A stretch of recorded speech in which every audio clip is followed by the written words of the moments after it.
body bags where horror lies.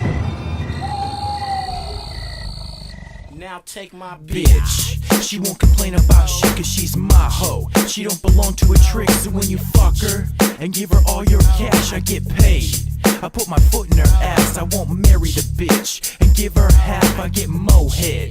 And then I laugh at that one bitch shit. I got a gang of hoes, I get freak ass lick these balls and toes. Now stupid little bitches get tossed if they don't realize that I'm the motherfucking boss. Come on down and get your ass pinched, and if you talk shit, get your ass lynched. Cause I'm the B, the I, the T, the C, the H, the K, the I, the L, the L, the A, Sean B. A boy that's bigger than a nut. Cause a bitch is a bitch, is a hoe, is a slut. You say, how can I call?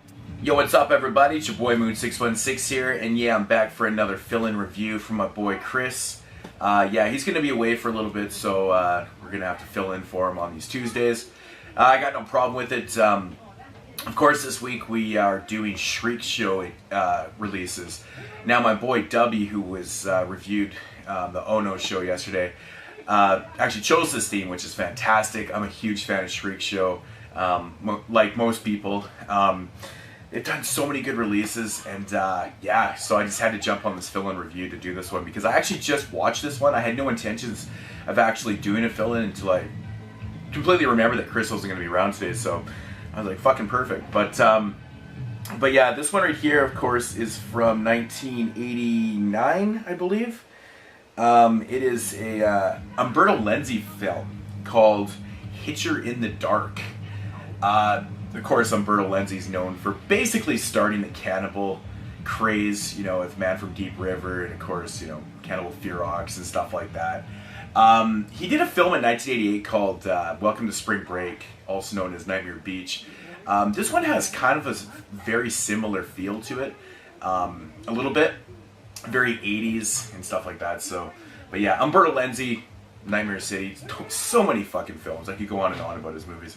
But yeah, this is actually one of the later films he did. He only did about 5 or 6 films after this, a couple being TV films and whatnot and stuff. So, the interesting thing is it says it's part of the Giallo collection.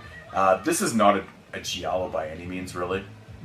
Okay, basically the premise of this one here is follows your main character, Mark. He is a very disturbed young man. He comes from a very rich and wealthy family, so he's kind of free to do whatever he wants because his mother has gone away, and he lives, of course, with his father and whatnot, and lives off his dime. Like I said, his dad is a big hotel mogul and stuff, and really doesn't have any time for Mark, so Mark feels very lonely, and so one day his dad actually says to him, you know, you can take the RV, go travel to Virginia Beach, or go travel along the coast, or do whatever the fuck you want to do with this thing. So he does. He takes this RV out and basically starts kind of stalking women and killing them off. See, now he's got some major mummy issues. You learn this real quick in the, you know, beginning of the film, that he's got some major mummy issues. Now, the whole point of Mark traveling around and picking up hitchhikers, and, you know, he's trying to basically replace his mom.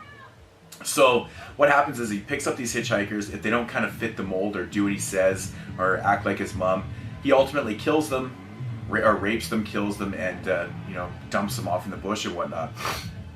Now in comes your main character, Daniela, played by Josie Bizet, is what her name is. Josie Bizet. She was, of course, from Melrose Place. That's what I remember her from, and the CoverGirl commercials. But yeah, in steps her. He actually picks her up at a bar, or sees her at a bar. Like I said, he stalks women. You know, if they look like his mom or whatnot, and possibly could replace his mom, he goes after them. So he sees her at a bar. She's having a fight with her boyfriend. He ultimately picks her up on the streets. Hence your movie. He abducts her, parks in this bush, and basically proceeds to change her into his mom and just kind of fuck with her and do some crazy shit throughout the film. Now it's up to her boyfriend, Kevin, to basically find them and, you know, get her back and stuff like that. So, but yeah, so that's the premise of your film. Wow, it was actually felt like it was very winded for such a simple premise. But yeah, you know, my thoughts on this one.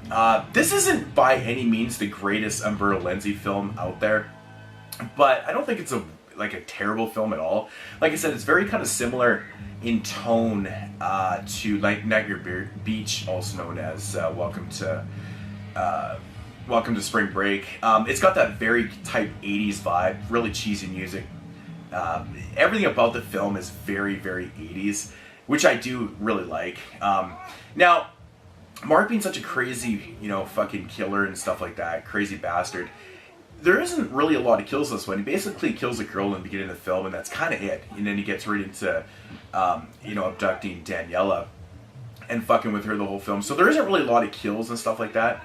The action in the film is decent. Mark, the actor that plays Mark, actually, I think did a pretty decent job for, he's very preppy looking because he's very rich and stuff, and he kind of pulls it off very well. Kind of a spoiled brat type acting job, which I think he did a pretty good job. I really like the premise of rolling around in a huge RV, huge Winnebago, and picking up hitchhikers and women and fucking with them that way, because ultimately it's actually the way to go, because you can park anywhere and do what you want with them and stuff. So I do like that idea. It's very cheesy and kind of funny at times. Her escape attempts are absolutely fucking hilarious. His acting at certain points in the film, like when he gets pissed off, is actually quite hilarious. But it's a pretty good film. I love the parts with her boyfriend trying to figure out the mystery of who the fuck this guy is and stuff. That little storyline with him going around trying to figure out what's going on is pretty funny. But yeah, ultimately it has a pretty good 80s vibe. It's, like I said, it's not a great film by any means. It's not a giallo. It's not even per se a slasher. It's, like I said, there's like one kill in it, but more of a stalking kind of dump body film. It's kind of weird. Yeah, I really did. It kept me, intrigued and stuff like that throughout the film. This one is another one of those Italian, American productions where, Umberto Lenzi, I think, actually used an alias to direct this film, some American sounding name and whatnot. So all the actors are American. It's kind of like, exactly like Welcome to Spring Break. So if you've seen that film, you know pretty much what you're getting into with this one. But yeah, I think originally they had a more bleaker ending to this film. I wish they had went and stuck with the original script for the ending with this one, because sometimes having a more depressing ending is kind of where it's at, but I guess they didn't want that, so, which is unfortunate. But I had a lot of fun with this. I thought it was pretty good. It's cheesy fucking fun. If you like these type 80 slasher films with that type of vibe, cheesy music, just kind of fun overall. I don't really know what else to say about it. I didn't want to give anything away, but Hitcher in the Dark, I had a lot of fun with it, man. I gotta say, it was actually pretty decent. So, but yeah, of course, released by Shriek Show. You can get this one for, I think this is actually out of print now. I'm not 100% sure, but I think it's out of print. Still readily available though. You can still get this one. So, but yeah, just another one to add to the Umberto Lenzi collection. If you're a big fan, definitely add this one to the collection.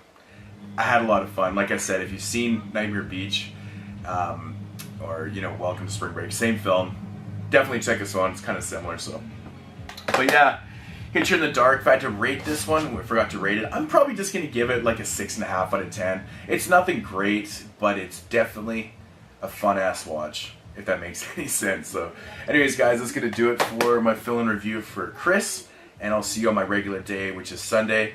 And I do know what I'm doing this week for Shriek Show week, so be on the lookout for that review. Anyways, guys, hope you enjoyed the review. Peace out.